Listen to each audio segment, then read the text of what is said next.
Hello नमस्कार, क्या हाल चाल? बढ़िया।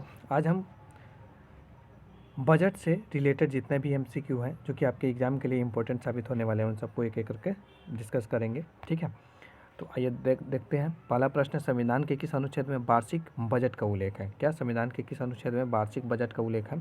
तो वार्षिक बजट का उल्लेख किस में है? तो अनुच्छेद 112 में है। ठीक है, और बजट का उल्लेख नहीं है बल्कि वहाँ पर है वार्षिक वित्तीय विवरण। वार्षिक वित्तीय विवरण के रूप में चर्चा है। ठीक है, वार्षिक वित्तीय विवरण के रूप में चर्चा है। ठीक है, चलिए आगे बढ़ते हैं।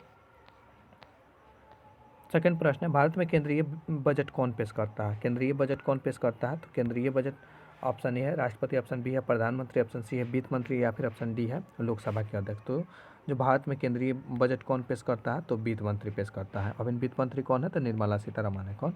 निर्मला सीतारमण। और सबसे ज़्यादा बार किन्होंने बजट को पेश किया है? तो मोरारजी देसाई हैं। ठीक है, चलिए आगे बढ़ते हैं। राजकोषीय घाटा क्या दर्शाता है? क्या राजकोषीय घाटा क्या दर्शाता है? तो राजकोषीय घाटा ऑप्शन ए है सकल घरेलू उत्पाद, ऑप्शन बी है उधारी की आवश्यकता, ऑप्शन सी है कर संग्रह या फिर ऑप्शन डी है निर्यात है। तो राजकोषीय जो घाटा है उधारी की आवश्यकता दिखाता है। क्या? उधारी की आवश्यकता दिखाता है, यानी उधारी का मतलब होता है पैसा लेना पड़ेगा। क्या? पैसा लेना पड़ता है। लोग नहीं कहता कि इतना उधारी हो गया है, यानी ऐसे ही भी देश भी चलता है। देश की भी हालत कुछ ऐसा ही है कि जब हमें पैसा तो कहीं दूसरे देश से उधार लेना पड़ता है तो उसको हम उधारी कहते हैं, उधारी की आवश्यकता कहते हैं। और उस उधारी की आवश्यकता को पूरा करने के लिए बजट की जो शब्दावली हो वो राजकोषीय घाटा कहते हैं। क्या? राजकोषीय घाटा कहते हैं। क्यों? क्योंकि हमारा खर्च ही ज़्यादा हो जाता है। इस संदर्भ में हमारा खर्च ज़्यादा हो जाता है। हमारा यानी हमारा कहने का मतलब है सरकार का खर्च ज़्यादा हो जाता है। किससे? आय से। सरकार का आय क्या होता है? टैक्स होता है। और खर्च तो बहुत होता है, जैसे स्कूल बनवाना हो गया, स्कूल के जो टीचर रखे उनके लिए उनका सैलरी हो गया। ठीक है, दवा हो गया, फ्री मेडिकल पॉलिसी चलता है, जैसे आयुष्मान कार्ड हो गया, उसके अंतर्गत जो जो जैसे मोदी सरकार है किसान को हर महीने हर महीने नहीं बल्कि जो किस्त देते हैं 6,000 एक साल में देते हैं, वो भी तो एक प्रकार की खर्ची है। इंदिरा आवास हो गया, वो भी एक प्रकार की खर्ची है।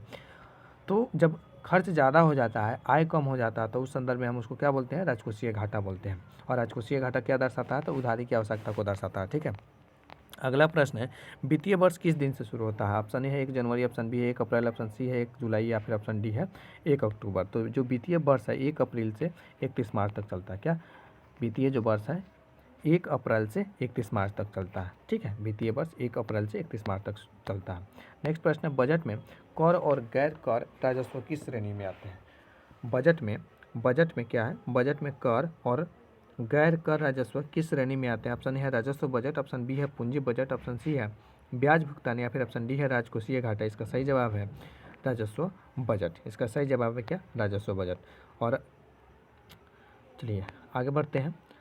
नेक्स्ट प्रश्न है, भारत में बजट कब प्रस्तुत किया जाता है? भारत में बजट कब प्रस्तुत किया जाता है? ऑप्शन है 1 जनवरी, ऑप्शन बी है 1 फरवरी, ऑप्शन सी है 1 मार्च या फिर ऑप्शन डी है 1 अप्रैल। इसका सही जवाब है 1 फरवरी को। क्या? 1 फरवरी को। ठीक है, अगला प्रश्न है, भारत में पहला बजट किसने प्रस्तुत किया था? भारत में पहला बजट किसने प्रस्तुत किया था? ऑप्शन ए है पंडित नेहरू, ऑप्शन बी है आर के स्वर्णमुखम चेट्टी, ऑप्शन सी है महात्मा गांधी या फिर ऑप्शन डी है सुभाष चंद्र बोस। इसका सही जवाब है आर के स्वर्णमुखम चेट्टी है। इसका सही जवाब क्या है? आर के स्वर्णमुखम चेट्टी है। ठीक है, नेक्स्ट जो प्रश्न है वो है, राजस्व घाटा कैसे उत्पन्न होता है? राजस्व घाटा कैसे उत्पन्न होता है? ऑप्शन ए है कर राजस्व में गिरावट, ऑप्शन बी है विकास खर्च में वृद्धि, ऑप्शन सी है राजस्व व्यय जब ज़्यादा होता है किससे? राजस्व प्राप्ति से, या फिर ऑप्शन डी है घरेलू ऋण। इसका सही जवाब है ऑप्शन सी, राजस्व व्यय ज़्यादा होता है किससे? राजस्व प्राप्ति से। राजस्व व्यय क्या होता है?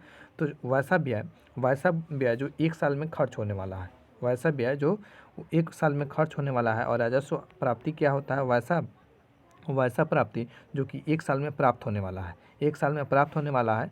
ठीक है, जब व्यय ज़्यादा हो जाता है, राजस्व व्यय का सबसे बड़ा स्रोत क्या है? तो राजस्व व्यय का सबसे बड़ा स्रोत टैक्स है। क्या है? टैक्स। और राजस्व प्राप्ति का सबसे बड़ा राजस्व प्राप्ति का जो सबसे बड़ा स्रोत है राजस्व प्राप्ति का वो टैक्स है, ठीक है। और राजस्व व्यय सबसे ज़्यादा कहाँ होता है, तब सबसे ज़्यादा जो जाता है, ठीक है, वो सैलरी वगैरह में जाता है। जैसे जितने भी गवर्नमेंट एम्प्लॉय होते हैं यानी सरकारी कर्मचारी होते हैं उनको सैलरी मिलता है, वो भी एक प्रकार का दैनिक खर्च होता है। तो जब दैनिक यानी साल का खर्चा जब ज़्यादा हो जाता है किससे, साल की आय से, तो उसको हम क्या बोलते हैं, राजस्व घाटा बोलते हैं। उसको क्या बोलते हैं, राजस्व घाटा बोलते हैं, ठीक है।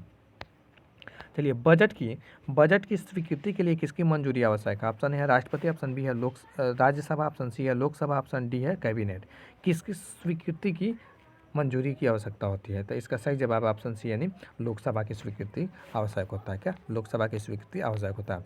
नेक्स्ट प्रश्न है, कैपिटल बजट यानी पूंजी बजट में क्या शामिल होता है। पूंजी बजट में क्या शामिल होता है। ऑप्शन ए है विकास खर्च, ऑप्शन बी है सरकारी वेतन, ऑप्शन सी है कर राजस्व, या फिर ऑप्शन डी है CSR फंड। तो कैपिटल बजट में विकास खर्च शामिल होता है। कैपिटल बजट यानी पूंजी बजट होता है। और पूंजी कहने का मतलब है कि जिसका संबंध लंबे टाइम के लिए हो। क्या, जिसका संबंध लंबे टाइम के लिए हो। लंबे टाइम के लिए मतलब कहें तो जैसे सड़क निर्माण हो गया। क्या, अगर सड़क निर्माण हो रहा है या फिर स्कूल का निर्माण हो रहा है तो ये लंबे टाइम के लिए है, ठीक है, लंबे टाइम के लिए खर्च है, मतलब इसकी वसूली तो जल्दी नहीं ना हो सकती है।